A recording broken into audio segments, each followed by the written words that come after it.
Muy buenas tardes a nuestros expositores, a nuestra moderadora y al público asistente que nos sigue en vivo y de manera asincrónica. Les damos una cordial bienvenida a la segunda sesión del ciclo de seminarios web sobre el derecho del consumidor en la Constitución. Esta actividad es organizada por la Universidad Alberto Hurtado a través de la profesora Francisca Barriento, la Universidad Autónoma de Chile a través de la profesora Erika Isler, por la Universidad de Chile a través de su programa de Derecho del Consumo, dirigido por el profesor Gabriel Hernández, y por el Instituto Chileno de Derecho del Consumidor. Este ciclo busca principalmente revisar distintos aspectos en torno a la constitucionalización del derecho del consumo o derecho del consumidor, dedicando la primera sesión ya a las asociaciones de consumidores. Esta segunda sesión, que le corresponde organizar a la Universidad de Chile, tiene como tema el CERNAC y la Constitución, y buscará conocer principalmente la opinión de actores tan relevantes para esta discusión como nuestro actual director nacional del CERNAC, el señor Andrés Herrera, y dos exdirectores de este servicio, los señores Ernesto Muñoz y José Roa. A nombre de las profesoras Francisca Barriento y Erika Isler y del profesor Gabriel Hernández, les agradecemos a los expositores por su disposición, así como a la moderadora, la señora Magdalena Busto, profesora de Derecho Civil de nuestra facultad, a quien le doy la palabra para que ella pueda comenzar con la mesa. Muchas gracias, Diego. Muy buenas tardes a todos y a todos. Vamos a comenzar entonces este panel de discusión con la presentación de don Andrés Herrera Troncoso, director del Servicio Nacional del Consumidor. Don Andrés cuenta con 20 minutos máximo para su presentación. Muchas gracias. Muchas gracias, Magdalena. Muchas gracias, Diego. Por supuesto, también a Ernesto y a todos los participantes y por la invitación que me ha cursado para este conversatorio sobre bueno, la constitucionalización de la protección al consumidor y también del rol de las autoridades de protección al consumidor en la nueva Constitución. Yo me permitiría, en términos previos y más generales, hacer como una referencia a cómo hemos transitado en lo que tiene que ver con la protección al consumidor en términos muy gruesos y respecto también de lo que han sido, por cierto, los avances legislativos, pero también el desarrollo de nuestro país desde los últimos denominados y muy conocidos 30 años.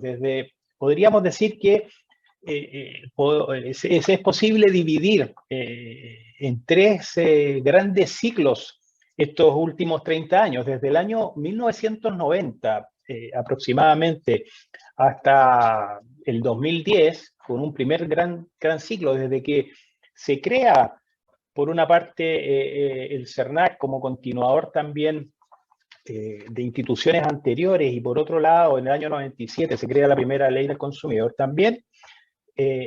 Coincidentemente, por supuesto, con aquello, aquí estamos en un proceso de vuelta del regreso a la democracia, que hace que finalmente muchos segmentos también de la población de nuestro país se incorporen también al consumo, que antes estaba muy orientado fundamentalmente a los sectores de la élite de la sociedad chilena. Y ahí se produce también el fenómeno del avance de lo que tiene que ver con la reducción de la pobreza, y ahí, por supuesto, los grandes colectivos se van, junto con también obviamente celebrar el proceso de vuelta a la democracia, se vuelve también ahí en una transición también volcado hacia los grandes empresas de consumo y el acceso de la gente a mayores bienes y servicios. Por otro lado, de hecho, el año, por ahí por la década del 2000 se hablaba de los jaguares de Latinoamérica, con el crecimiento que habíamos tenido, también obviamente los aspectos vinculados, como decía, a la reducción paulatina de la pobreza. Se accede por parte también de los consumidores al crédito, que también estaba eso restringido hacia ciertos segmentos de la población. Y luego, a partir del año 2011, uno podría decir que se inicia un ciclo distinto en el que se empiezan a ver algunas, por supuesto, fallas o defectos de este modelo, una especie de punto de quiebre que comienza con una cierta molestia, sensación también de abuso, y ahí también coincide con una situación de crisis económica, crisis financiera, que genera una cierta también frustración en los grandes colectivos de la ciudadanía y en los consumidores. Y ahí se empiezan a vislumbrar casos como el de la Polar, casos de la colusión de farmacias, de los pollos, etcétera, y se empiezan a realizar también movimientos a nivel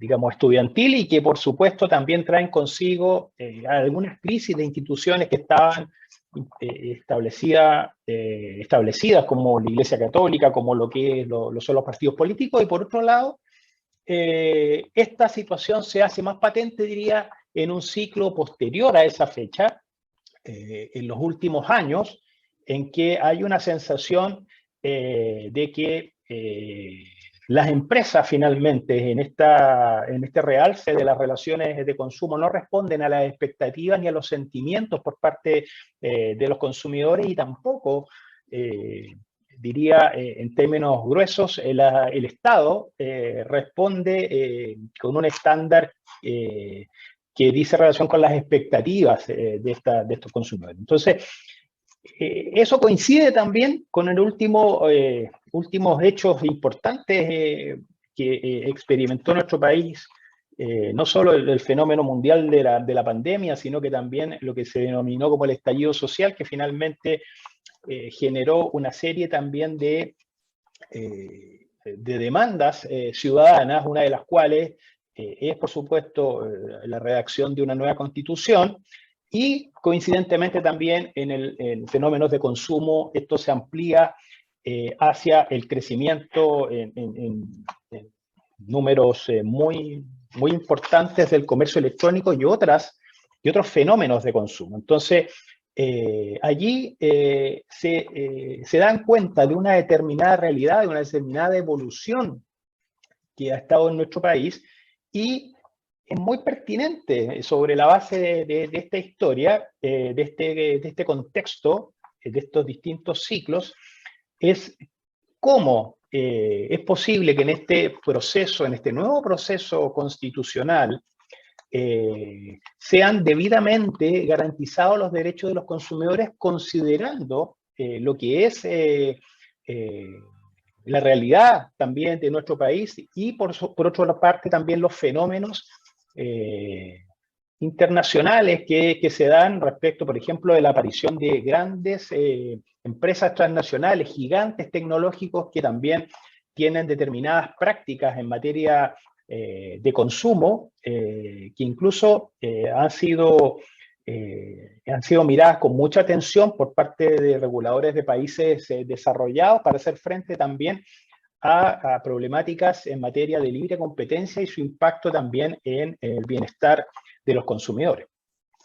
Entonces, dicho lo anterior, que es, creo a mi juicio, muy importante tenerlo en cuenta para conocer cuál es la realidad que nos toca atender, considerando que en la Constitución política actual no se reconocen expresamente ni los derechos de los consumidores de manera directa, ni tampoco ni mucho menos tampoco procedimientos o mecanismos para garantizar esos derechos. ¿De qué manera sería adecuado hacerlo?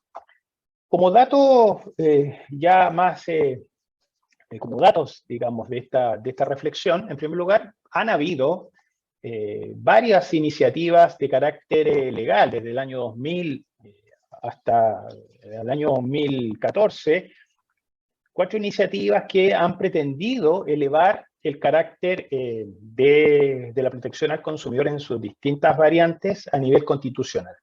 Y por otro lado, también como dato de contexto, dentro de la región, solamente Chile y Uruguay son aquellos países que no tienen un reconocimiento explícito en materia de protección al consumidor. Y la pregunta es, entonces, ¿qué sentido fundamentalmente tiene o tendría el reconocimiento de la protección de los derechos de los consumidores o la denominada constitucionalización, finalmente, de las problemáticas o de la protección al consumidor?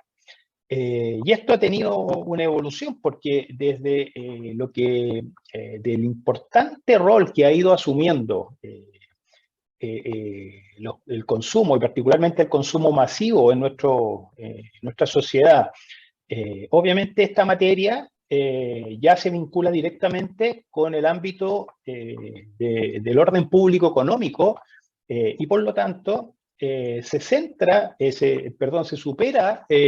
la vinculación estricta únicamente centrada en el vínculo contractual individual entre empresas y consumidores.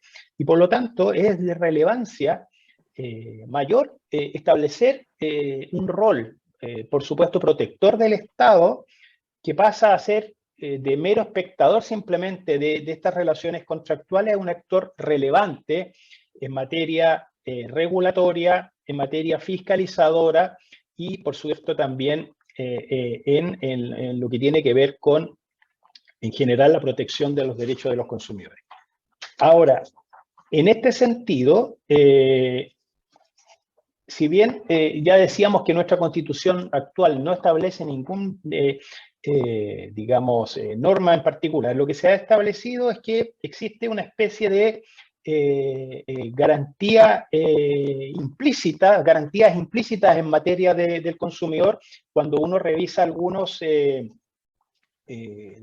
normas de la ley. Y aquí, más allá de estas garantías implícitas que están derivadas desde lo que tiene que ver con por ejemplo, la prohibición de establecer diferencias arbitrarias sin justificación razonable por parte de una autoridad que podría entenderse también aquel que tiene un poder de decisión en un ámbito de la vida, como podría ser un proveedor respecto de un consumidor, y también en temas de discriminación arbitraria, igualdad ante la ley, etc. Esa mirada de la garantía implícita, por cierto, creo, debe ser superada, porque en este caso particular y en este ciclo en las relaciones entre consumidores y proveedores, es muy importante que una constitución establezca principios, establezca valores y ámbitos que en rigor deben,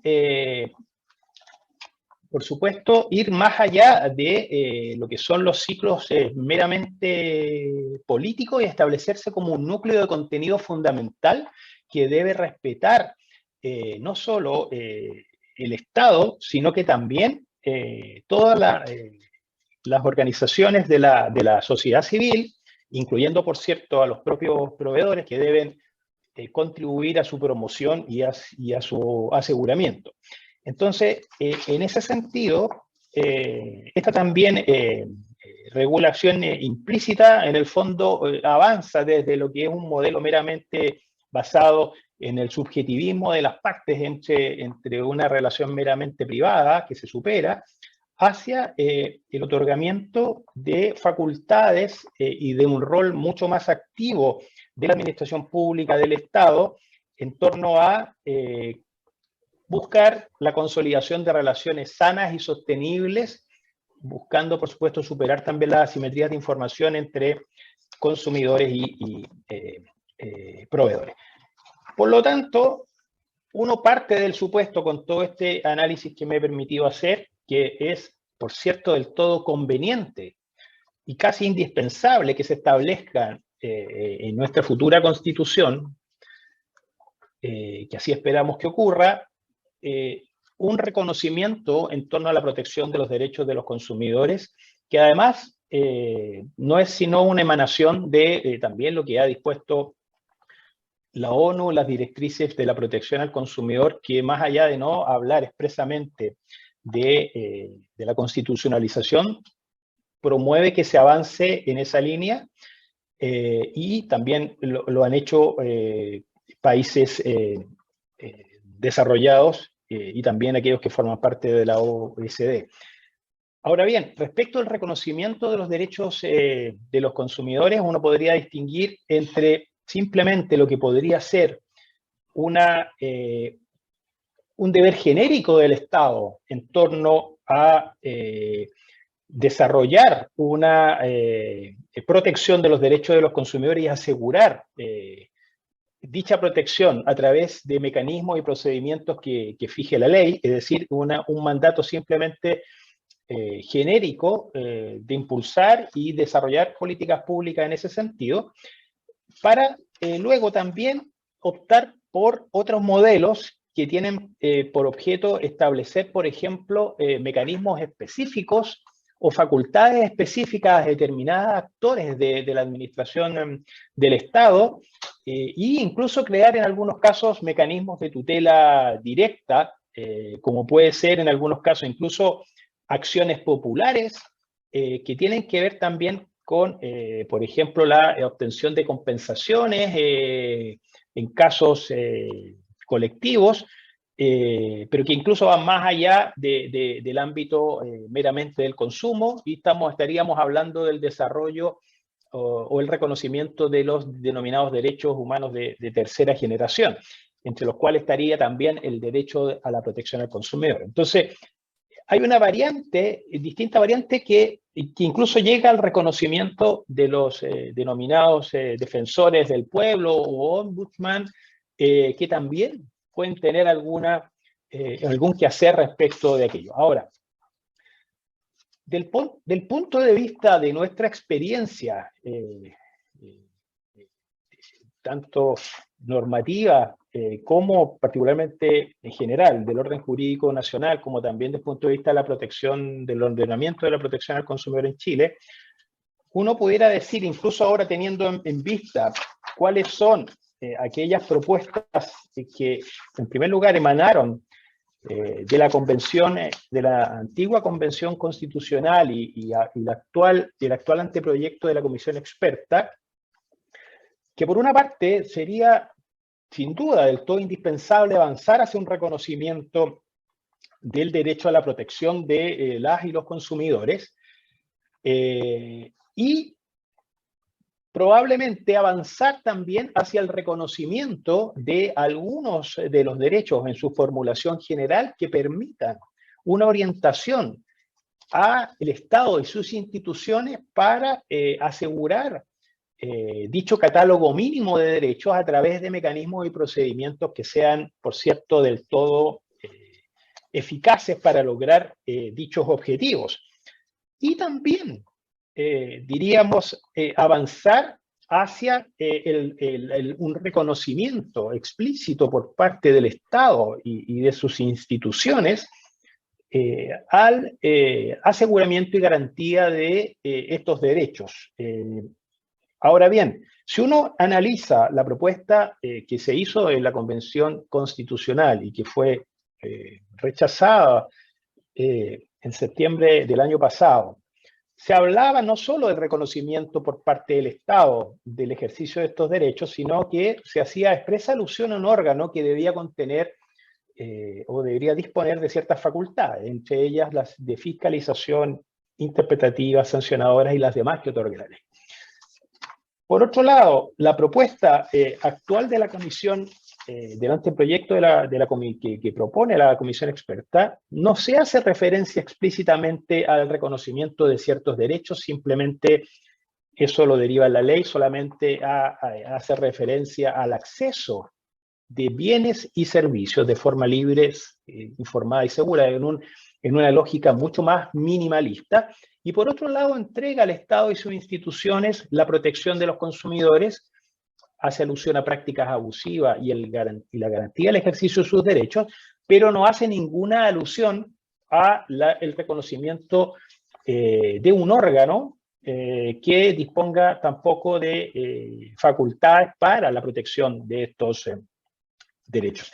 También, si uno lo analiza el reconocimiento que se puede hacer de las instituciones públicas en constituciones comparadas, ahí uno puede decir que en Latinoamérica no es tampoco tan común el reconocimiento que se haga de determinados órganos, salvo en algunos casos excepcionales se han establecido reconocimiento de ciertos órganos. Y además yo creo que es probablemente importante decir y sostener que si bien es cierto, el CERNAC como agencia de protección al consumidor está muy instalado en el colectivo, en los ciudadanos, en el país, no es el único agente que promueve la protección de los derechos de los consumidores. Aquí también tenemos el caso de agencias sectoriales que tienen facultades también en sus mercados y que también deben promover la protección de los derechos de los consumidores, y ahí lo clave tiene que ver con la coordinación intersectorial para efectos de poder plasmar una política pública coherente y consistente en materia de protección al consumidor. Entonces, si me preguntaran a mí, yo creo que me parece bien un reconocimiento en términos de que se establezca que es deber del Estado y también de sus distintas instituciones la protección de los derechos de los consumidores como una política de carácter general que debe permear cada una de las actividades de los órganos del Estado, incluyendo, por cierto, los jurisdiccionales y, por cierto, también a los órganos de la sociedad civil y, por cierto, también, en último término, a los proveedores. De manera de que se pueda conciliar el otorgamiento de facultades del órgano encargado especialmente al efecto, pero también con las facultades que puedan contener o que puedan disponer otros órganos de la administración del Estado y también de la sociedad civil en torno a la promoción y la garantía de los derechos de los consumidores, estableciendo también ciertos derechos fundamentales en torno a la protección de los derechos de los consumidores. A mí me parece muy relevante lo que significaría el reconocimiento constitucional de la protección de los derechos de los consumidores en los términos que lo he expresado, porque evidentemente eso representaría también un compromiso de la sociedad en su conjunto, que en el estado actual de desarrollo del país elevaría y legitimaría también la actuación del Estado en esta materia y el rol preponderante que debe tener en la promoción de los derechos de los consumidores y al mismo tiempo generar principios, valores y estándares que no puedan ser desatendidos por los demás actores de la sociedad.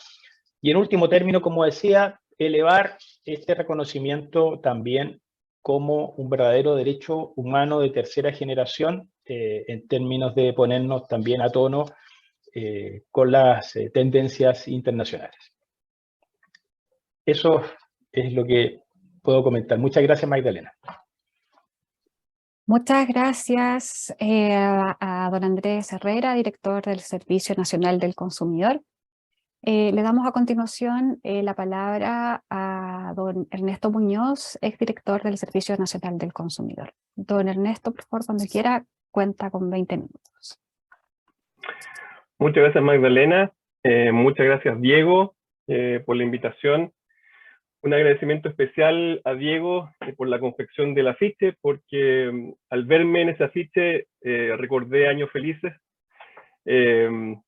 No soy el papá del que sale en el afiche, soy yo, Ernesto Muñoz. Estoy un poquito más viejo, sí.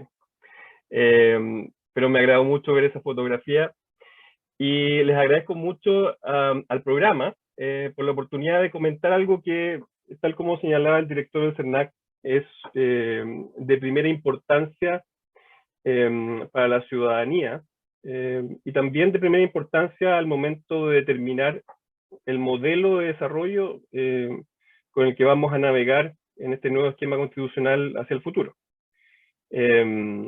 Yo quisiera seguir la estructura de la exposición del director del CERNAC para poder ir comentando algunas cosas. En primer lugar, respecto de la evolución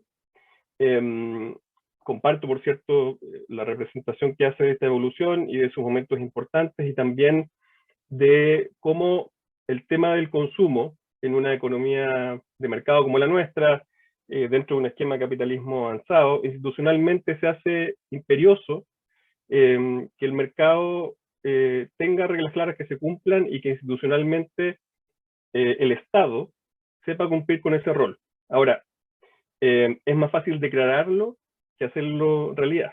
Y desde ese punto de vista uno puede tomar incluso una perspectiva mucho más amplia.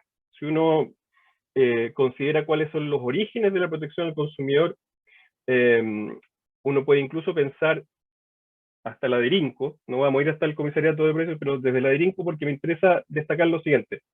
El rol de protección al consumidor en sí mismo, con su naturaleza de reconocimiento de una categoría especial de personas y su protección, solamente surge plenamente en una economía de mercado. Eso es muy importante. Y surge no por casualidad, surge porque es un componente esencial. Así como la libre competencia es un componente esencial de una economía de libre mercado, la contrapartida respecto de la protección de los consumidores también lo es. Antes del año 1973, el antecedente administrativo, de hecho, hasta la ley 21.081 y la ley de planta que le siguió, seguía desde el año 90 hasta el año 2018, el CERNAC tuvo la planta de la DIRIN. Una planta que estaba construida para un distinto modelo de desarrollo.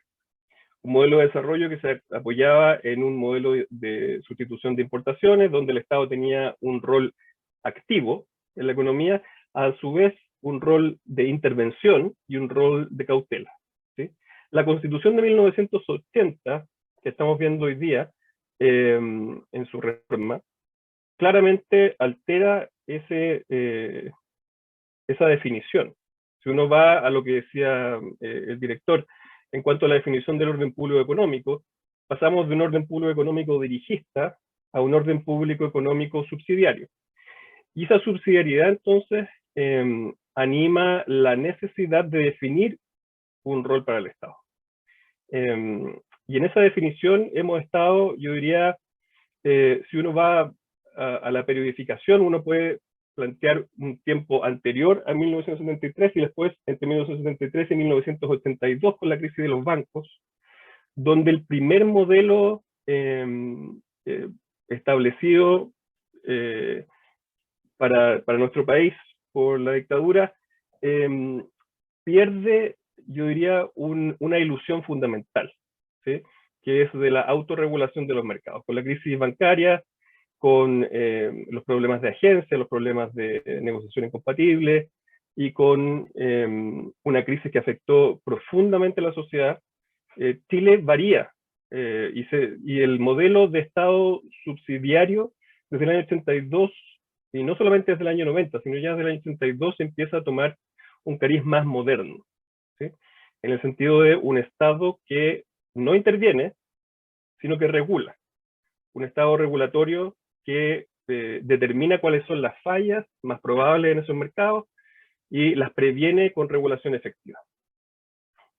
Ahora, desde el año 90 hasta el año 97, en lo que se refiere a la regulación de protección al consumidor, como recordaba Andrés, nuestro país navegó sin ley del consumidor, acompañado, digamos, de una legislación que no estaba creada con ese propósito, y la reforma de la ley del consumidor tomó mucho tiempo, y cuando llegó, uno puede argumentar, y esto es debatible, pero creo que a la luz de lo que ha ocurrido con posterioridad, uno puede argumentar con sentido, que esa regulación original fue una regulación insuficiente para el modelo económico, modelo de desarrollo, pero sobre todo para la economía de mercado competitiva que Chile tiene y debe desarrollar. Era un modelo, por ejemplo, que nos hacía cargo de la masividad del consumo, donde los costos de transacción asociados a los incumplimientos se ponían claramente del lado del consumidor, donde el Estado, si bien conservaba un rol de supervigilancia, no tenía facultades fiscalizadoras, facultades que solamente se entregaron con la ley 21.081.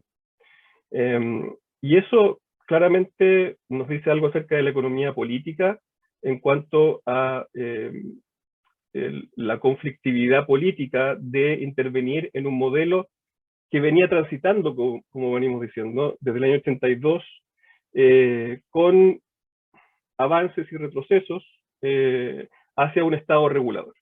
¿Sí? Esto, por cierto, se explica también, como recordaba el director del CERNAC, en la creación de superintendencias encargadas de ciertos ámbitos regulatorios. Superintendencias que cuentan con facultades dentro de ese ámbito para normar, para determinar infracciones, para sancionar, para fiscalizar.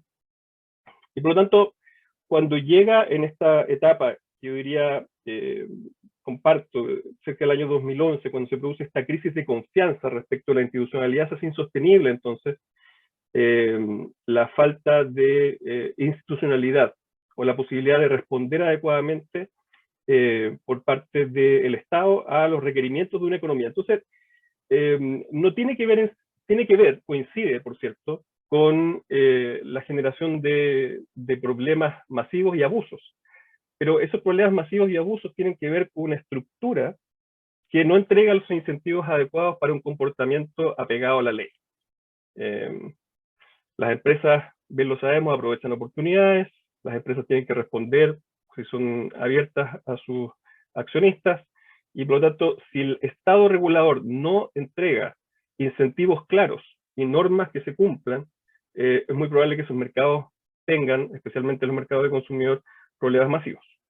Ahora, luego de esa constatación, se avanzaron en materias, yo diría, cruciales. Se resolvió, por ejemplo, un tema que venía siendo polémico incluso dentro del propio Estado regulador en cuanto a la protección del consumidor financiero, algo que la ya fenecida Superintendencia de Banco de Instituciones Financieras en su momento se resistió,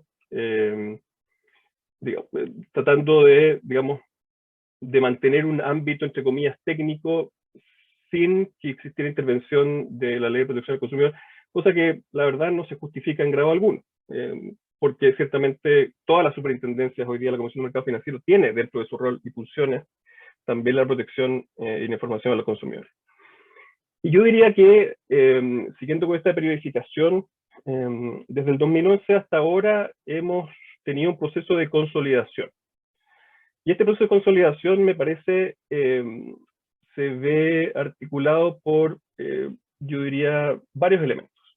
Primero, me parece que hay una convergencia en términos de los paradigmas que van guiando la opinión de los actores regulatorios en este subcampo, digamos, de regulación económica, en el sentido de que hay cosas que ya no se discuten, ¿sí? Así como se zanjó el tema del consumidor financiero, no se discute que la protección del consumidor es necesaria, no solamente para proteger a los consumidores, sino para que los mercados funcionen bien. Eso me parece importante. ¿Y por qué va a ser importante? Porque si uno, como parece ser, y ese será mi segundo punto, digamos, no se observarán cambios sustantivos en la nueva propuesta constituyente respecto del rol del Estado, a diferencia de la propuesta de la convención que fue rechazada. La comprensión acerca de cuáles son los ingredientes entonces de un Estado mayormente subsidiario en materia económica. Se hacen, esa convergencia, digamos, de paradigmas hace que esto esté informado de una manera clara por la prevención de los abusos y la protección del consumidor como uno de sus elementos esenciales. Y yo creo que esa consolidación está aquí para quedarse. Y creo que eso también es expresión, o el reconocimiento constitucional sería el resultado de un consenso, ¿sí?, societario respecto de un reconocimiento que ya está maduro. Y creo que desde ese punto de vista es algo que debería producirse si uno acompaña el desarrollo de ese Estado regulatorio. Ahora, recordemos que también desde el punto de vista de la economía política comparada, todo esto está bastante bien estudiado. Hay, digamos, una larga literatura profesores Levi Faur y Jordana, por ejemplo, que estudian la difusión del modelo regulatorio y tienen algunos papers específicamente destinados al área latinoamericana, donde podemos ver efectivamente que el modelo de agencia regulatoria tiene un reconocimiento regional cuyos elementos corresponden a elementos que han sido reconocidos en el primer mundo, en el mundo desarrollado, y que tiene una estructura bastante similar. Es decir, uno observa agencias regulatorias, esas agencias regulatorias se parecen entre sí. De ese punto de vista, entonces, lo que vemos en lo que se refiere ahora a la formulación de una agencia de protección al consumidor moderna, uno dice, bueno, esto es simplemente un isomorfismo que se produce a partir de esta difusión institucional. Eso por una parte. En segundo lugar, el director planteaba qué sentido tiene el reconocimiento constitucional. ¿Tiene algún sentido? Y yo estoy completamente de acuerdo con su respuesta. Tiene todo el sentido del mundo. Y esto se relaciona con lo anterior en el sentido siguiente. La definición de orden público económico va a depender de nuestro modelo y por lo tanto una definición antes de 1973, por ejemplo, era una definición dirigista a la francesa, ¿no? Que ponía el énfasis en el rol del Estado respecto del aseguramiento del manejo, la dirección de la economía. El modelo de la Constitución de 1980 es un modelo que, tal como la doctrina ha desarrollado a propósito de ciertas definiciones, pone el énfasis en la iniciativa individual y en la subsidiariedad del Estado.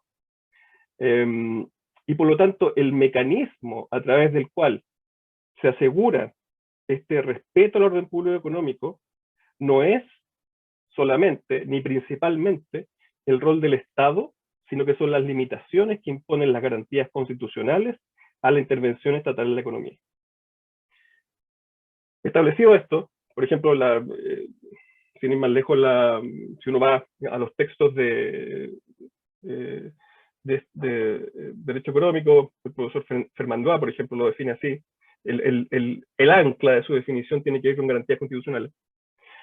Si uno reconoce entonces este elemento, se hace patente que para expresar este consenso respecto de los elementos clave de una economía de mercado competitiva, se requiere un reconocimiento constitucional por vía de una garantía constitucional expresa. ¿Sí? Porque solamente de esta manera se integra el orden público económico. ¿Okay? Entonces, no solamente tiene que ver con una declaración que se justifique desde el punto de vista del individuo en cuanto a sus garantías y, por cierto, con expresión de cuáles son los elementos que van a ir rigiendo esta relación entre los consumidores y las empresas, sino que es aún más fundamental. Expresa, a través de esa garantía constitucional, las limitaciones, pero también las activaciones que existirán para el Estado y para los agentes económicos en este nuevo modelo. ¿Sí? Yo creo que va a ser de bastante continuidad en cuanto a la definición del orden público económico. Entonces, desde ese punto de vista, comparto plenamente lo que dice el director y me parece más. Yo creo que es completamente esencial. Es imprescindible justamente porque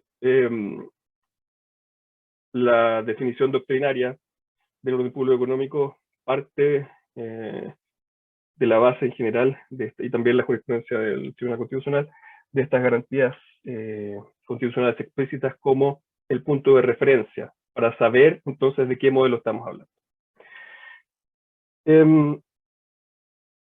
En tercer lugar, hablaba el director, Magdalena, usted me avisa por favor que yo puedo hacer o la lata indefinida.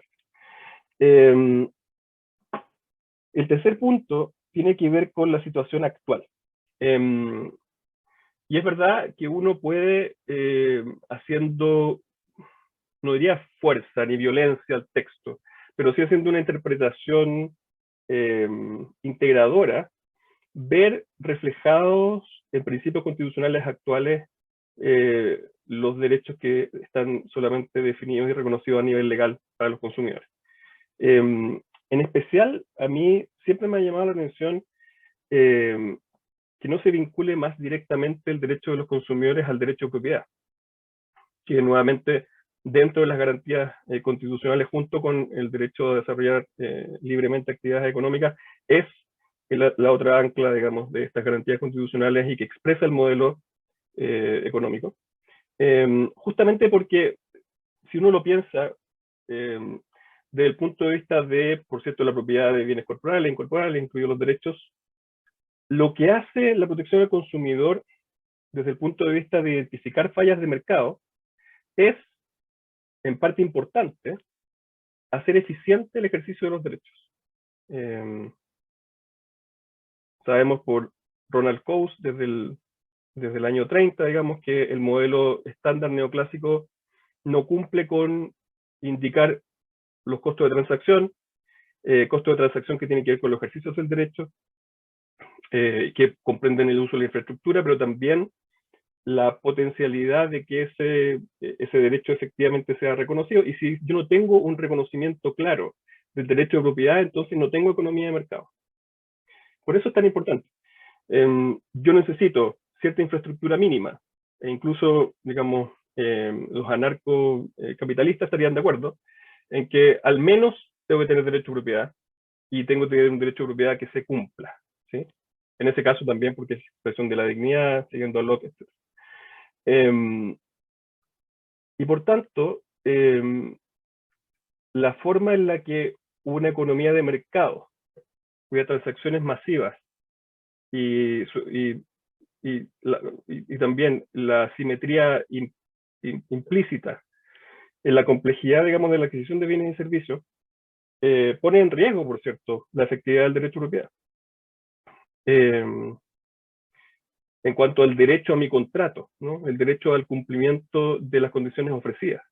Entonces, yo creo que hay un ancla actual, yo creo que no está bien desarrollada, pero si ustedes me preguntan, así como no hay derecho, no hay, digamos, economía de mercado sin derecho de propiedad y sin el resto de las garantías que lo aseguran, por cierto que los consumidores, usted, no va a entender que tiene bien protegido su derecho de propiedad si el día de mañana no puede demandar el cumplimiento de aquello a lo que una contraparte se obligó. Eso respecto de la situación actual. Ahora, respecto de la propuesta,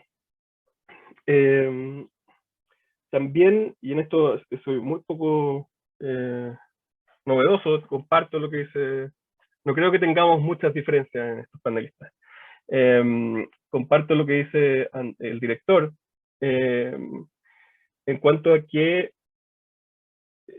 la forma en la que está presentado el proyecto me parece adecuada. Yo creo que avanza en el sentido de que presenta dos, digamos, normas que van acompañadas, una que es expresión de la otra respecto de la protección de los consumidores. Lo hace de una manera, tiene una redacción, yo diría, que eventualmente puede presentar ciertos, si se aprueba de esta manera, problemas interpretativos, porque habla acerca del derecho, digamos, de la Constitución asegura a todas las personas el acceso a los bienes y servicios de forma libre, informada y segura. Claro, el acceso es un concepto que está ampliamente desarrollado en las directrices de las Naciones Unidas para la protección de los consumidores, de las que nosotros somos signatarios. Pero, sí, me queda corto. Ahora sí, estamos para cerrar. Ya, perfecto. Entonces, ese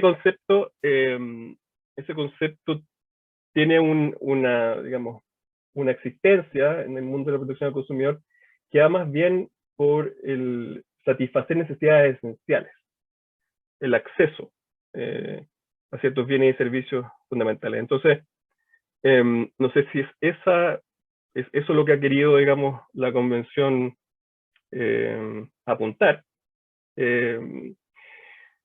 Pero eso en principio me parece que es interesante, junto con, ciertamente, el deber del Estado. No dice cómo el Estado debe hacerlo, pero me parece que el hecho de que el Estado tenga la obligación a través de sus instituciones de proteger, y usando cierta deferencia al modo de organización, no debería dar ningún problema para que el CERNAC adquiera las facultades que requiere, ¿no es verdad? Y finalmente, me parece que sí le falta, y creo que sin problemas podría incorporar, el catálogo de derechos. El problema del catálogo de derechos, de inmediato uno dice, bueno, ¿para qué va a tener un catálogo de derechos si el legislador lo puede desarrollar? Y la respuesta sería, este es un catálogo de derechos tan consolidado, ¿sí?, que viene repitiéndose desde el discurso del presidente Kennedy en el año 62, que tiene que ver con la libre elección, información veraz y oportuna, con no ser discriminado, el derecho a la seguridad y la reparación, que constituye un core, digamos, sin el cual, digamos, no hay protección a los consumidores. Entonces, de alguna manera ese reconocimiento es equivalente a reconocer los derechos de los consumidores y por lo tanto sería clarificador. No creo que sea necesario esa diferencia y por lo tanto me parece que podría reconocer esos derechos tal como lo hacía la otra propuesta fallida de la convención. Esos son mis comentarios. Muchas gracias, Magdalena, y al resto de los panelistas. Muchísimas gracias, don Ernesto. Gracias por su presentación. Le damos la palabra a continuación a don José Roa, profesor de Derecho del Consumidor de la Universidad de Chile. Él es investigador adjunto del Programa del Derecho de Consumo y exdirector del Servicio Nacional del Consumidor. Don José, cuando usted quiera, cuenta con 20 minutos. Bueno, primero que todo, saludarla a usted, Magdalena, a Andrés Herrera, actual director del CERNAC, y Ernesto Muñoz, también ex director del CERNAC. Un gusto poder compartir con ustedes, en este caso, este panel, y, como bien lo decía Ernesto, tener un alto nivel de coincidencia. Hacer presente que a esta actividad también fueron convocados otros ex directores que lamentablemente se excusaron, que hubieran permitido tener tal vez una mirada más larga, ¿cierto? Pero, estando los que estamos acá presentes, hay algunas cosas que me gustaría complementar porque suscribo a lo que se ha comentado y además ha sido parte objeto de conversaciones académicas en el pasado también. Yo quisiera traer a colación, a propósito de lo que comentaba el director del CERNAC sobre esta larga historia de protección al consumidor, tal vez algunos episodios que me parece que son importantes al momento de juzgar, ¿cierto?, la necesidad de la protección constitucional. Durante el periodo del exdirector Muñoz, ¿cierto?, hubo un interesante estudio que realizó la empresa Mori, que nos entregó algunos datos que yo creo que vale la pena recordar. Indicaba que cerca del 40% de los consumidores ha reclamado, ¿cierto? Lo que significa que un 60% no ha reclamado. Un 32% de los consumidores no ha reclamado por falta de confianza en los resultados de sus reclamos. Si ahora miramos los últimos balances de gestión integral que están disponibles, vemos que casi el 11% de los reclamos que recibe el CERNAC no tienen respuesta por parte de los proveedores. Y más del 32% de ellos no se acoge, es decir, no tienen una respuesta positiva al consumidor. O sea, estamos hablando de más del 43% de los reclamos que llegan al CERNAC. Si miramos ahora las estadísticas de los juzgados de policía local, estamos hablando del orden de 10.000 causas de policía local. O sea, 1 de cada 27 casos, ¿cierto?, que no tiene solución positiva, estaría llegando a los tribunales. ¿Por qué traigo a colación estos datos? Porque esto da cuenta sobre un nivel de insatisfacción respecto del actual desempeño de nuestro modelo económico y de sus mecanismos de protección.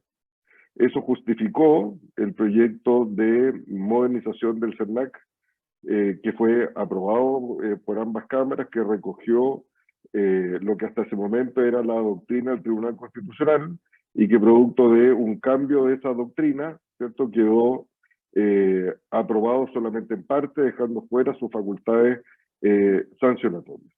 Y la relevancia y las facultades interpretativas. Y la relevancia de esto es que era una respuesta del Estado, ¿cierto?, para hacerse cargo de una insatisfacción. Alguna que es explícita, ¿cierto?, reclamos presentados ante el CERNAC que o no tienen respuesta o tienen una respuesta negativa, pero también una importante satisfacción implícita, ¿cierto?, de personas que, enfrentados a los costos de transacción que implica reclamar el ejercicio de sus derechos, no reclaman. Y lo que hacen es precisamente guardar una insatisfacción que es creciente. Y un mercado con esos niveles de insatisfacción, ¿cierto?, pone en riesgo su sostenibilidad a través del tiempo. Y en ese marco, Ernesto de alguna manera lo insinuaba, ¿cierto?, el mercado es una institución y requiere reglas básicas, ¿cierto? O sea, mencionaba incluso para los anarcocapitalistas requiere algunas muy básicas reglas, y entre ellas está, por cierto, la protección de los consumidores. Y en consecuencia, ¿cierto?, la reflexión en torno a la consideración constitucional de los consumidores, a mi juicio, se hace cargo de esta insatisfacción con el actual modelo económico y con sus niveles de protección. Y por lo tanto, lo que podríamos pedirle en consecuencia a este nuevo texto constitucional es que nos otorgue reglas que permitan gobernar el mercado en beneficio de las personas y no poner a las personas al servicio del mercado, y que tenga dosis básicas de satisfacción de los derechos más básicos de los consumidores, como son la protección de sus intereses económicos. Y por lo tanto, el reconocimiento constitucional de los consumidores no es solo una forma de señalización de este nuevo modelo económico y de sus niveles de protección, sino que también es un mandato para el Estado en su conjunto. Respecto de esto segundo, quisiera comentar también una estadística. Más del 38% de los reclamos que recibe el CERNAC corresponden a mercados que tienen una regulación y un supervisor especial. Entonces la pregunta es si este mandato constitucional ayudaría en algo o no a resolver este desafío de protección al consumidor en mercados donde existe regulación y supervisor. Y a mi juicio la respuesta es positiva, porque si revisamos las leyes de estos respectivos organismos, podríamos decir al menos que explícitamente la protección de los consumidores no es una tarea fundamental de ellos. De hecho, cuando uno mira los fraseos respecto a sus funciones, de sus objetivos principales, la protección al consumidor no se encuentra expresamente explicitada. De hecho, lo que hemos visto, y Ernesto de alguna manera mostraba este movimiento, tuvimos un primer movimiento en que estos órganos sectoriales, ¿cierto?, trataron de traer para sí la protección al consumidor, y lo que diría yo que hemos visto en una segunda oleada es una suerte de retracción de los organismos sectoriales, dejando al CERNAC a cargo de estas tareas. Y así conocimos algunas regulaciones sectoriales que se hacían cargo de, o que buscaban de alguna manera hacerse cargo de las es difícil de decir esta frase de manera justa, pero hacerse cargo de una cierta perspectiva de protección al consumidor, ¿cierto?, especial, y que de hecho fue objeto de discusión en tribunales de justicia por estimarse que esta perspectiva atentaba contra las reglas básicas de protección al consumidor. Y estos intentos, lo que yo diría que hemos visto en este último tiempo, es una suerte de retracción, ¿cierto? Y de hecho hay una declaración de la Comisión de Mercado Financiero en este sentido que dice, bueno, y estas tareas, bueno, son tareas propias del CERNAC, siendo que en un primer movimiento trató, ¿cierto?, de hacerse cargo, comillas, del comportamiento de mercado, dejando ahora en un cierto espacio distinto. Entonces, en ese marco, ¿cierto?, que una propuesta constitucional se haga cargo de la protección de los consumidores como una tarea de Estado y no solamente del CERNAC, es un avance muy significativo. 38% de los reclamos tienen que ver con supervisores sectoriales, y por lo tanto esto impone un deber respecto de esos propios organismos, un deber constitucional respecto de esos propios organismos en el que tendrán que interpretar sus propios mandatos, e impone también un deber a las regulaciones, ¿cierto? Sectoriales que se dictan, muchas de ellas que no tienen control de juridicidad previo, como sucede con aquellas normativas que son dictadas en general por la Comisión de Mercado Financiero, las superintendencias en general. Y por lo tanto, esto tendría, en principio, ¿cierto?, un efecto no solamente sobre la protección constitucional de los consumidores, sino que también sobre la actuación de estos organismos sectoriales y también de su propia regulación. Dicho lo anterior, hay algunas observaciones respecto que se pueden realizar al comparar los textos constitucionales, el que fue propuesto y rechazado en el plebiscito de salida, y el que ha sido propuesto por la Comisión de Expertos. Varias de esas observaciones ya han sido hechas, pero yo quisiera focalizarme en dos en particular. La primera, que puede ser trivial y puede entenderse comprendida en la redacción propuesta por la Comisión Experta, es que el texto propuesto anteriormente indicaba, junto con la libertad para realizar actividades económicas, el respeto a los derechos de los consumidores. Lo que parece una compañía adecuada, en el sentido que la actividad económica tiene y debe respetar la libre competencia y la protección al consumidor. Esa perspectiva explícita desapareció en el texto de los expertos, que por cierto dice que la actividad debe ser realizada conforme a la Constitución y las leyes, y arreglo seguido más adelante reconoce la protección de los derechos de los consumidores. Sin embargo, uno podría sostener que tiene un efecto, por lo pronto, didáctico para la actividad empresarial, el que la actividad, la consagración constitucional respecto a esta libertad aparezca explícitamente con ciertos límites básicos como son la protección al consumidor y la libre competencia. Y una segunda observación a propósito del catálogo de derechos, que yo comparto lo que decía Ernesto, es que no solamente sería razonable complementarlo en la discusión que se está desarrollando en estos momentos, sino que además parecería difícilmente explicable, ¿cierto?, la omisión, por lo pronto, del derecho principal, que es el derecho a la indemnización adecuada y oportuna de todo daño material y moral de los consumidores, que es el corazón de la protección al consumidor, esto es la protección de sus intereses económicos.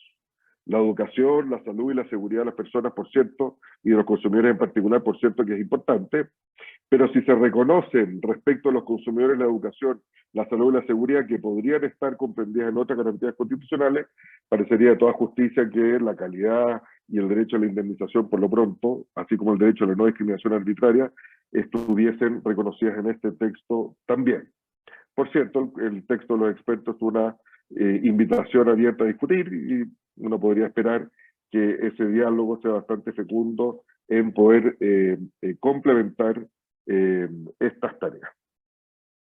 Dicho lo anterior, simplemente una nota en honor al tiempo, que tiene que ver con otros efectos que podría tener la inclusión de los derechos de los consumidores, que son precisamente los recursos constitucionales. Y sobre esto simplemente decir un par de obviedades. La primera es que tenemos una generosa, o diríamos más que generosa, jurisprudencia a propósito de la protección a los consumidores de ISAPRES, ¿cierto?, que de hecho lo que ha generado es una suerte de distorsión respecto de este mecanismo constitucional, por un lado. Y es interesante porque a propósito de esta protección constitucional se han relevado al menos dos conversaciones jurídicamente muy significativas, como es el efecto de este tipo de resoluciones, así como el efecto jurídico, así como el efecto económico. Y para eso simplemente recordar que la reforma del año 2004, que estableció la protección de los intereses colectivos y difusos de los consumidores, se hizo cargo de ambas observaciones. al establecer el efecto erga omnes de la sentencia y al establecer ciertas reglas precisamente para hacerse cargo de la insolvencia, ¿cierto?, de un proveedor deudor, ¿cierto?, de reparación de los consumidores.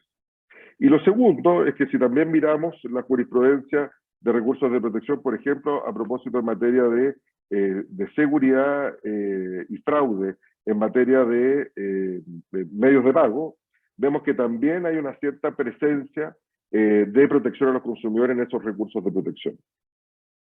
Luego, lo que podríamos esperar, ¿cierto?, es que con un reconocimiento explícito, ¿cierto?, más allá de la reconducción del derecho de propiedad a la protección a los consumidores, tuviésemos también una protección constitucional, ¿cierto?, o los consumidores pudiesen gozar también de una protección constitucional que fundamentara, en consecuencia, el reconocimiento constitucional de la protección de los consumidores. Solo para recapitular, entonces, el hecho de que sea una tarea de Estado, el hecho de que no sea solamente una tarea del CERNAC, el efecto disciplinador en materia de normativa, ¿cierto? La actitud, por cierto, de las empresas al respeto a los derechos de los consumidores, así como el recurso en materia de recursos constitucionales, a mi juicio son fundamentos suficientes para apoyar una protección constitucional de los consumidores en consideración de los datos que tenemos sobre la insatisfacción que los consumidores presentan en la protección de sus derechos.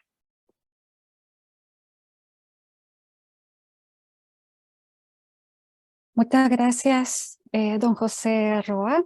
Tenemos ahora la posibilidad de que los asistentes presenten sus preguntas.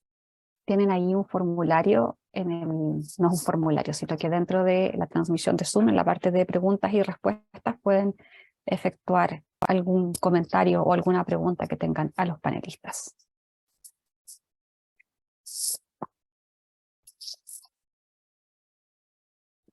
No hay preguntas. ¿Alguno de ustedes si quisiera tomar la palabra? Sí, acá. Excelente. Don Ernesto, por favor.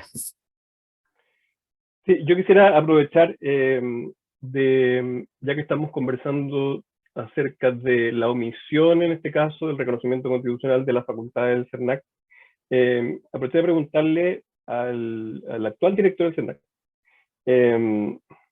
cuáles a su juicio son las condiciones necesarias para que el servicio pueda hacer efectiva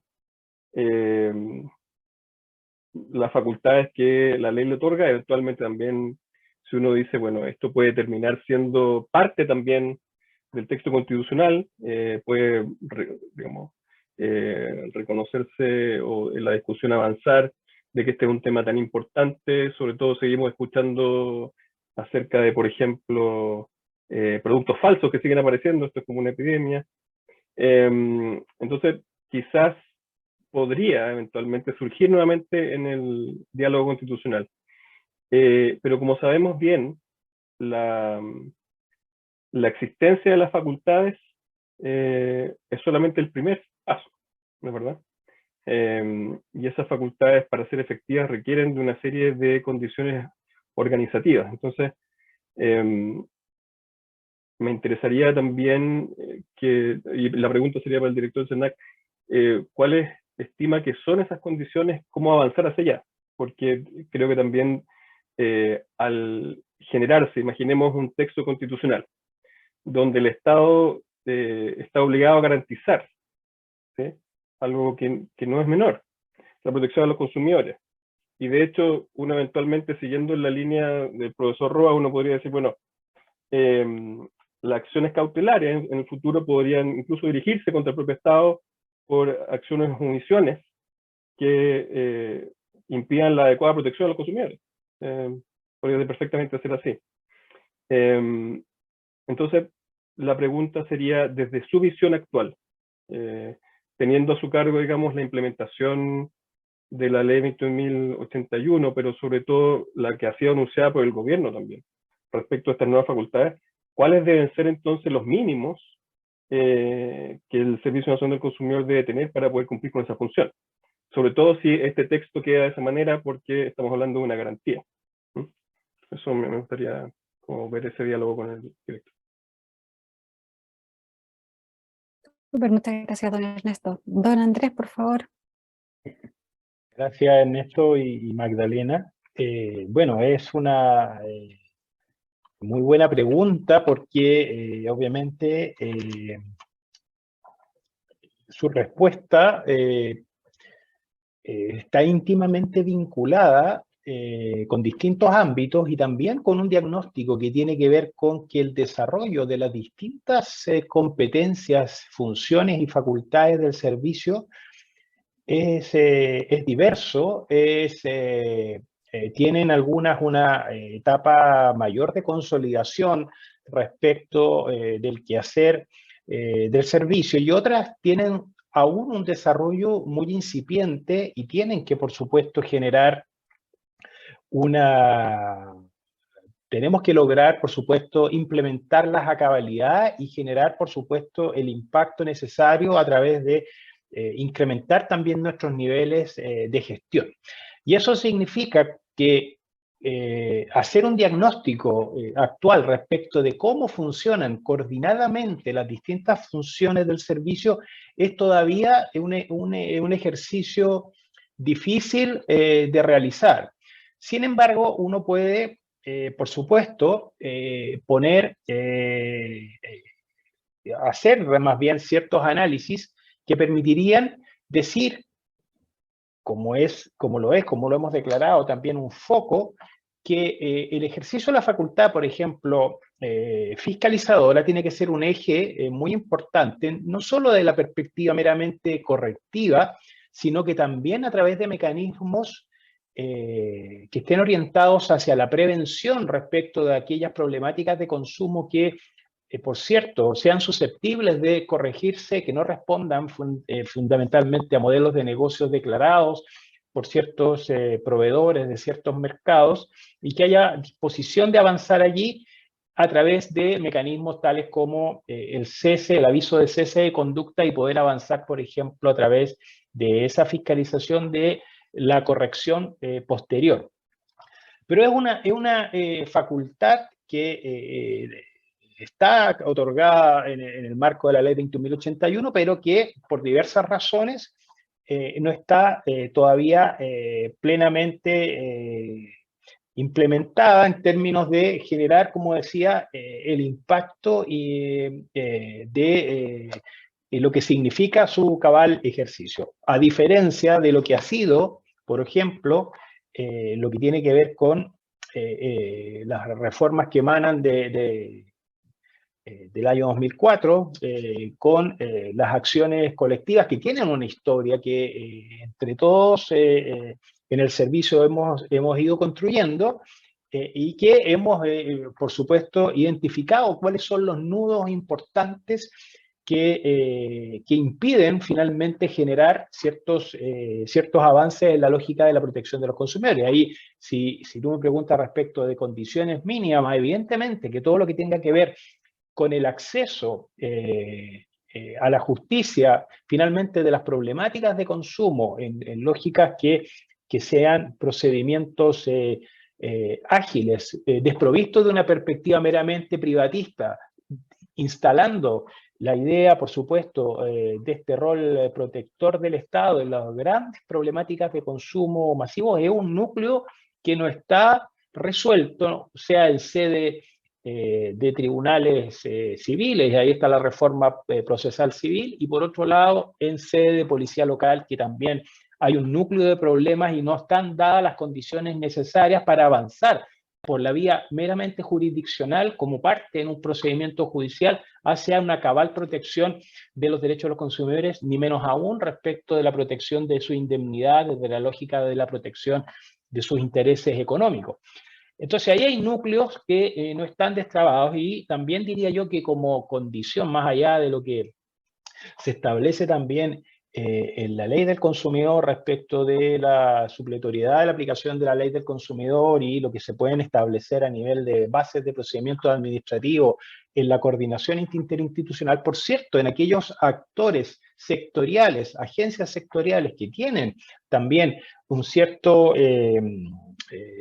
diría, como decía José, que tampoco a lo mejor lo tienen de manera muy interiorizada, ni tampoco en su mandato legal, ni tampoco en su quehacer diario, como foco en la protección de los derechos de los consumidores, sí se requiere, por supuesto, una coordinación institucional y un plan de acción mucho más definido en lo que tiene que ver con la coordinación de las distintas instituciones del Estado en la promoción y defensa de los derechos de los consumidores. Y qué decir también, por supuesto, y por qué no hacerlo, respecto de las condiciones, tanto presupuestarias como también de dotación que requiere el Servicio Nacional del Consumidor, con la especialización también que demandan los distintos de consumidores y mercados, y atraer al talento, evidentemente, que por cierto lo tenemos, pero siempre va a ser necesario dotarnos de aquellos especialistas en el área que permitan, con una lógica también, desde la perspectiva de las ciencias del comportamiento, de las ciencias de datos, poder avanzar hacia mecanismos de protección que cubran la mayor cantidad de necesidades de los consumidores con un impacto mayor. Y qué decir también, por ejemplo, respecto de nuestro quehacer hacia los consumidores vulnerables o hipervulnerables, que presentan obviamente mayores brechas en materia de protección al consumidor,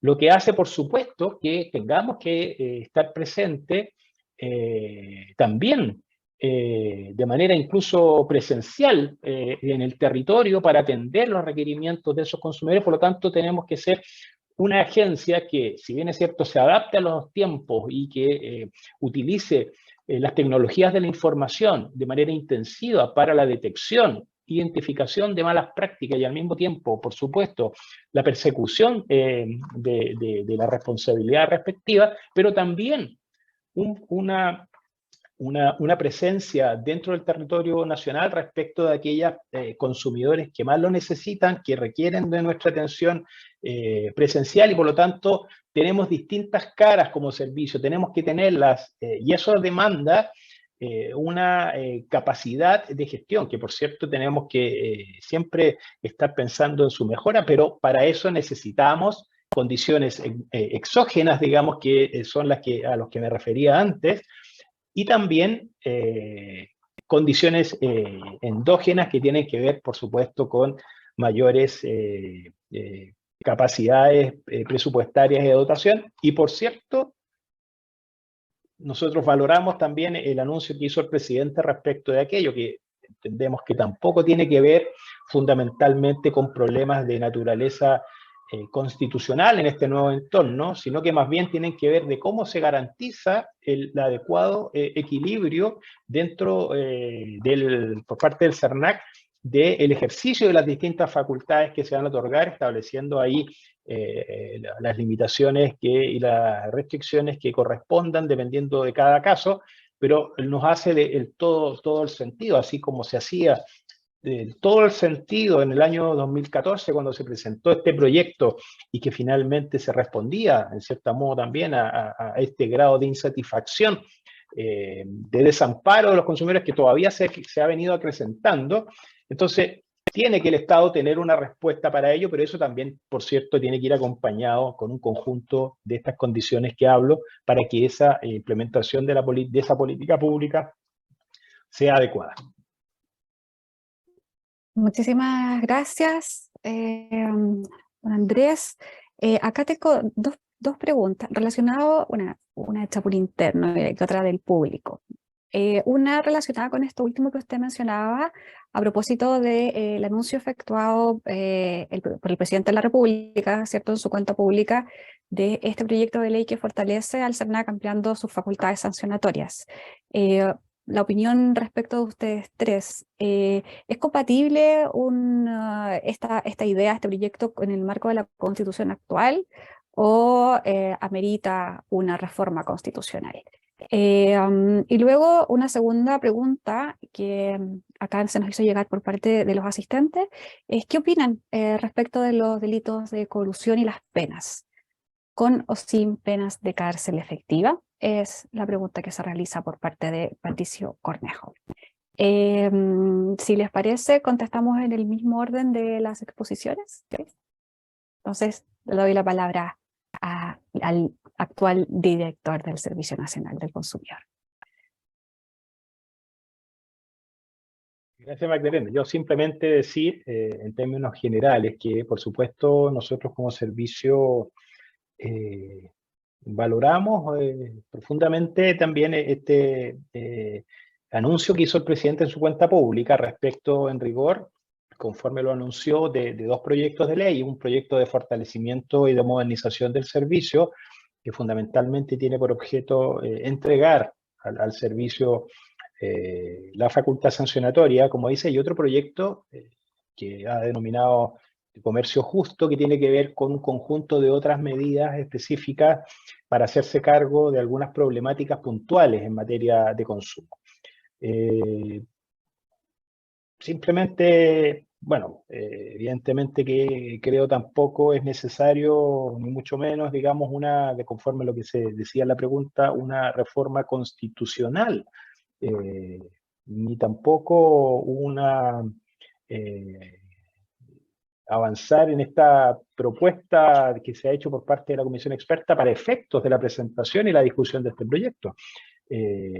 Como se decía por Ernesto en su momento, cuando el proyecto fue presentado por parte de aprobado por ambas cámaras del Congreso, conforme a la jurisprudencia vigente en ese entonces por parte del Tribunal Constitucional, era perfectamente acorde a sus disposiciones y, bueno, también los informantes, más allá de algunas prevenciones, no plantearon estos problemas de constitucionalidad que posteriormente en este voto de mayoría del Tribunal Constitucional operó. Por lo tanto, de hecho, nosotros aquí trabajamos con el Ministerio de Economía en optimizar, mejorar el proyecto de ley de cara a su posterior presentación. Y por supuesto, conforme lo ha declarado el propio Ministerio, se han tomado los resguardos necesarios para efectos de hacerse cargo también de los comentarios y observaciones que se tuvo en su momento y que posteriormente es probable que se puedan plantear más allá de que el proyecto está reformulado. Así es que ese sería mi comentario general respecto de este tema. Muchas gracias, don Ernesto. Respecto del tema voy a empezar de esta forma, del proyecto de ley. Yo creo que es un ejemplo de lo que estábamos señalando en el sentido de que la consolidación de la protección de los consumidores todavía provoca discusiones de fondo respecto de las herramientas que tiene el Estado para hacer cumplir las normas dentro de una economía competitiva. Y mientras eso no se solucione de alguna u otra manera, va a seguir siendo un tema pendiente y hoy día el gobierno lo ha reconocido como pendiente y ha enviado o va a enviar este proyecto de ley. Respecto a lo específico, como el diablo está en los detalles, habrá que verlo cuando se presente el proyecto de ley. Comentar ahí, bueno, Andrés tiene información privilegiada que no compartirá con nosotros, pero lo importante creo es, primero, y esto ya en relación con la segunda parte, el fallo del Tribunal Constitucional fue un fallo, uno podría decir, exótico. Exótico en cuanto a extrañeza, pero también exótico en cuanto a el cambio de un criterio. Ya se ha conversado varias veces, el criterio del Tribunal Constitucional era uniforme en la revisión de los poderes sancionatorios y en general de las facultades administrativas en cuanto a una deferencia al órgano técnico y un aseguramiento constitucional, eso sí, de las garantías del debido proceso, que estaban, a mi juicio, claro, yo estuve a cargo de esa presentación, claramente resguardadas. De hecho, ese procedimiento administrativo era el procedimiento administrativo más moderno, porque se tomó sobre la base del que en ese tiempo era el más moderno, que era el de la Superintendencia de Medio Ambiente, y se agregaron nuevas garantías. Entonces, fue exótico por el cambio, pero también por la argumentación. La argumentación tiene conceptos que uno diría, hay un poco de fallo en esa ideología, digamos, en vez de un poco de ideología en el fallo, digamos, porque, por ejemplo, habla acerca de los derechos del prójimo proveedor, habla acerca de los principios del derecho administrativo universal, cosas que parecen criaturas del fallo, ¿no es verdad? Yo no he encontrado todavía el texto que me habla acerca de los principios del derecho administrativo universal. Más bien parece lo contrario, ¿no? Parece que el Estado se organiza en cada una de las materias comparadas de acuerdo a ciertas formas que van adquiriendo, de acuerdo a cada una de las tradiciones, distintos modelos. Sin ir más lejos, las agencias administrativas en Estados Unidos tienen jueces administrativos dentro, ¿sí? Y el desarrollo a nivel latinoamericano, hispanoamericano, del derecho contencioso administrativo habla acerca de una forma de mirar la administración del Estado que dista muchísimo de lo que tenemos entre nosotros. Entonces, yo creo que ese fallo tiene severos problemas. Y puede ser una oportunidad entonces para que el Tribunal Constitucional, quizás fuera de la contingencia, y esta vez con un tono un poco más reposado, pueda restablecer, digamos, un criterio adecuado. Ahora, recordemos también, y por eso exótico, el fallo también hizo utilización de un esquema formal, que en este caso era el amicus, que se presentó por parte de una asociación gremial, que no son, digamos, de aquellos legitimados que pueden solicitar, de acuerdo a la Constitución vigente, la declaración de inconstitucionalidad, se aprovechó de eso, abriendo una vía que no está declarada. Entonces, si usted me pregunta a mí, hay varias cosas que en ese fallo no debieron haber ocurrido tanto respecto de la forma como respecto del fondo. Y termino con lo siguiente. Y por lo tanto mi opinión es que uno no debería en principio preocuparse de la constitucionalidad si es que el Tribunal Constitucional escribe un buen fallo y sigue, digamos, los principios del derecho administrativo chileno. Ahora, respecto del tema de las facultades, me parece, y recogiendo también la respuesta a la pregunta que le hizo el director, me parece esencial, y espero que así sea, digamos, que veamos un proyecto de ley del gobierno que tenga un informe financiero acorde con la magnitud de la empresa que se le pretende entregar, o del desafío que el servicio va a tener que asumir. Es imprescindible que el servicio cuente no solamente con las facultades, sino con los recursos y la dotación. El proyecto de ley que fue declarado inconstitucional venía con un informe financiero que más que duplicaba el tamaño del servicio. El servicio en ese momento eran 300 y se duplicaba hasta 713, ¿sí?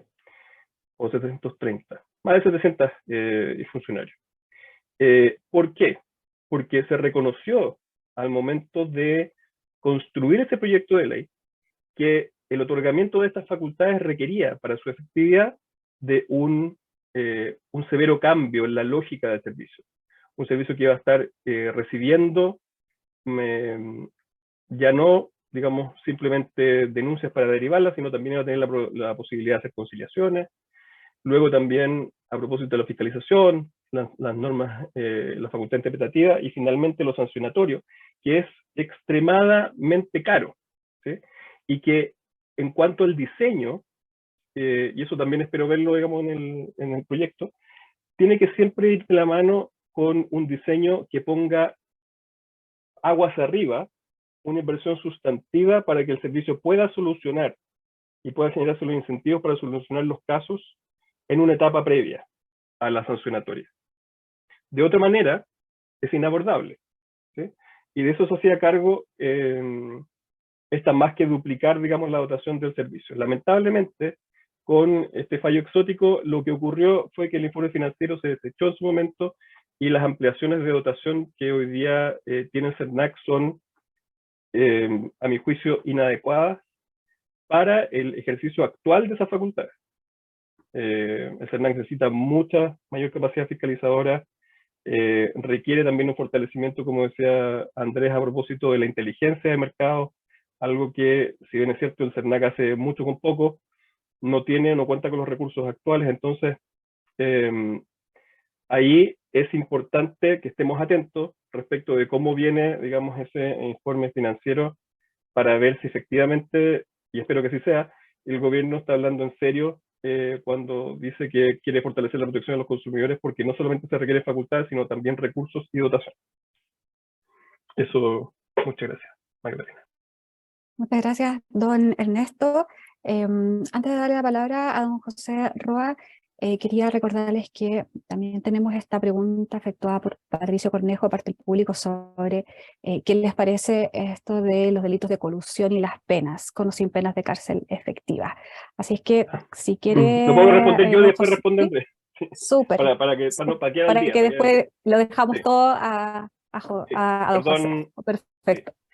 Perdón, don Patricio. Sí. A ver, respecto de la colusión, yo creo que hay varias cosas que decir aquí.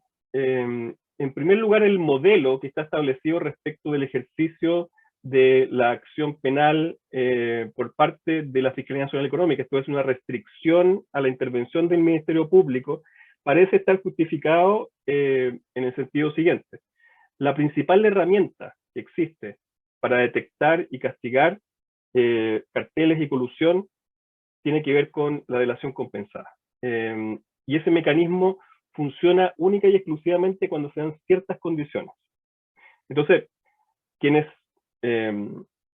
trabajan en la Fiscalía Nacional Económica, en el Tribunal Constitucional, quienes saben, digamos, de libre competencia, son muy quisquillosos, por así decirlo, respecto de cualquier reforma o cambio que pueda impactar el esquema de incentivos que tiene esta delación compensada. ¿Sí? Eso existió una larga discusión, a veces subida de tono en algunos momentos, respecto del Ministerio Público y la Fiscalía Nacional Económica en cuanto a quién se debería quedar con esa facultad. Yo creo que el castigo penal debe ser ciertamente una posibilidad. De hecho, hay un estudio que fue presentado en el Día de la Competencia, creo, 2017, por parte de la Fiscalía Nacional Económica, que demostraba que, de un punto de vista del comportamiento, quienes dirigen empresas, empresas de los mercados, temen mucho más a sufrir como representantes penas corporales, en el sentido de prisión efectiva, que pagar altas sumas como consecuencia de los delitos de colusión, y que por lo tanto, para modificar comportamiento, entendiendo que las normas regulatorias deben apuntar a un objetivo de política pública con un foco en el comportamiento, es efectivo. Ahora, don Patricio me podría decir, bueno, pero esa efectividad requiere de que el ejercicio sea posible, probable, y eso en la actualidad no está ocurriendo. Por eso hay que balancear el sistema, ¿sí? Y ese balance tiene que ver con la efectividad del mecanismo, pero con la posibilidad también de tener este garrote, y me parece que debe ser de todas maneras algo que esté disponible. Ahora, desde la perspectiva de protección del consumidor, y con esto cierro para no extenderme, a mi juicio también quedan pendientes ciertos criterios que deben ser especificados por el Tribunal de Libre Competencia, en cuanto a que las interpretaciones que se dan respecto a lo que es una solución efectiva todavía requiere de un trabajo jurisprudencial más fino. Con esto quiero decir que no cualquier solución debe cumplir o cumple, digamos, el esquema de la ley, incluso si esta requiere de distribución a terceros, ¿sí? A mí me parece que ciertas soluciones que se han dado caen dentro de esta categoría de mejora pendiente. Y por tanto creo que ahí, junto con el tema penal, don Patricio, lo que se requiere es que las empresas sepan, al momento de incurrir en estos atentados contra la competencia, que no solamente están expuestas a la multa, no solamente eventualmente a una pena corporal, sino que al final también a indemnizaciones que sean ejemplarizadoras y que le privan de cualquier incentivo respecto del daño a los consumidores. Y por tanto ahí esto debe complementarse con una jurisprudencia que recoja ese incentivo disciplinador. Eso. Muchísimas gracias, don Ernesto. Don Andrés, la respuesta a la pregunta de Patricio y luego vamos con don José Roa. Sí. Bueno, muy brevemente comparto íntegramente lo que decía Ernesto respecto de este punto, haciendo presente que efectivamente ahí la sanción punitiva con un riesgo de cárcel efectiva debe constituir efectivamente la última ratio, pero el foco es cómo balancear eso también con los incentivos para las delaciones compensadas, que son uno de los mecanismos más eficientes para efectos de la detección de este tipo de prácticas. Y también agregar un elemento en relación con el tema de la indemnización a los consumidores, que ahí vemos que con la reforma que se hizo a la ley del consumidor con ocasión de la reforma en materia de libre competencia, ahí se abrió la posibilidad de iniciar estos juicios de indemnizatorios en sede del Tribunal Especial de Libre Competencia, lo que ha dado cuenta también, efectivamente, como dice Ernesto, de una serie de desafíos como por parte del CERNAC como litigante, como legitimado activo en esa sede, en términos de los estándares también de prueba en materia de colusiones que son difíciles de establecer, considerando la información que es necesario disponer para modelar efectivamente cuáles son los perjuicios a los consumidores. Y por otro lado también se plantean los desafíos por parte del propio Tribunal de Defensa de la Competencia al resolver sobre estas causas, sobre los eventuales avenimientos a que llegan las partes también. Y por otro lado, respecto de la jurisprudencia de la Corte Suprema que recae respecto de esto, y podemos darnos cuenta ahí, por ejemplo, en la organización del Poder Judicial, que hay salas distintas que revisan lo que son las reclamaciones recaídas en sentencias del Tribunal de Libre Competencia versus aquellas sentencias en recursos de casación, por ejemplo, o de queja que recaen en juicios colectivos o de interés general. Y por lo tanto, ahí hay un riesgo también importante desde el punto de vista de la duplicidad de criterios que puede establecer la Corte Suprema con ocasión de las indemnizaciones a las que tienen derecho los consumidores en distintos casos colectivos y en casos particularmente derivados de ilícitos anticompetitivos, y que también es un desafío pendiente en materia de institucionalidad para efectos de que no quede, digamos, sin poder garantizarse este derecho a la indemnidad de los consumidores, que en el caso de las colusiones más importantes son del todo evidente, más allá de la discusión por parte de los proveedores. Y también, por último, un riesgo que se ha planteado, por ejemplo, en algunas colusiones respecto de la inexistencia de vínculo contractual con los consumidores, que también hace que efectivamente se puedan generar también a veces colusiones aguas arriba que perjudican a los consumidores, y por la inexistencia de ese vínculo contractual directo también se producen situaciones. Entonces ahí yo plantearía más bien estos desafíos que hay en la protección hacia los consumidores en este tipo, derivados de este tipo de situaciones, más que en la sanción, porque bueno, ahí también debe haber un conjunto, digamos, de mecanismos que sean que estén debidamente balanceados para también promover la defensa de los consumidores en este tipo de casos. Muchas gracias, don Andrés. Profesor Roa. En los descuentos. A ver, varias cosas interesantes. Primero, en materia de libre competencia, hay algunas novedades en la ley de delito económico que sanciona el delito cuello y corbata, tiene alguna referencia en materia de libre competencia que podrían eventualmente cambiar la aplicación práctica de esta normativa, ¿cierto? Por cierto que se va a demorar porque colusiones sancionadas no suceden todos los días, pero ahí hubo un resultado del trabajo legislativo en esta materia que podría ayudar. Y comparto la cita del estudio, pero además mi historia práctica también lo ratifica. las sanciones a las empresas las pagan gerentes y representantes legales posteriores, no los actores o los autores de los hechos infraccionales en materia de protección al consumidor. Las responsabilidades penales son personales y por lo tanto los acompañan más allá de sus trayectorias laborales, ¿cierto? Y por lo tanto, efectivamente, la sanción penal para ilícitos de libre competencia, pero diría también para ilícitos de protección al consumidor graves, masivos, es una asignatura que está pendiente. El proyecto original tenía algunas referencias en materia de protección al consumidor que desaparecieron, pero es interesante remirar eso por lo pronto. Hasta antes de la ley de protección al consumidor existía la usura y la estafa, y podríamos decir que la ley de protección al consumidor de alguna manera inhibió la regla general de esas acciones penales, reconduciéndolas en materia de protección al consumidor. No obstante, no han sido derogadas. De hecho, hay algunos pocos casos en materia de estafas, en hechos de protección al consumidor y en materias también cobro de tasa de interés usurera, digamos, usura, en esta misma materia. Respecto de lo relativo al Tribunal Constitucional, claro, aún pese a lo exótico, o aún con lo exótico de este fallo, que podríamos denominar como bueno, siempre puede ser peor, pero el probable peor escenario que podría enfrentar un proyecto como este, el propio fallo del Tribunal Constitucional establece un camino que se puede recorrer para asegurar su constitucionalidad. Y por lo tanto, me parece que aún en ese peor escenario, esto es posible con la Constitución actual.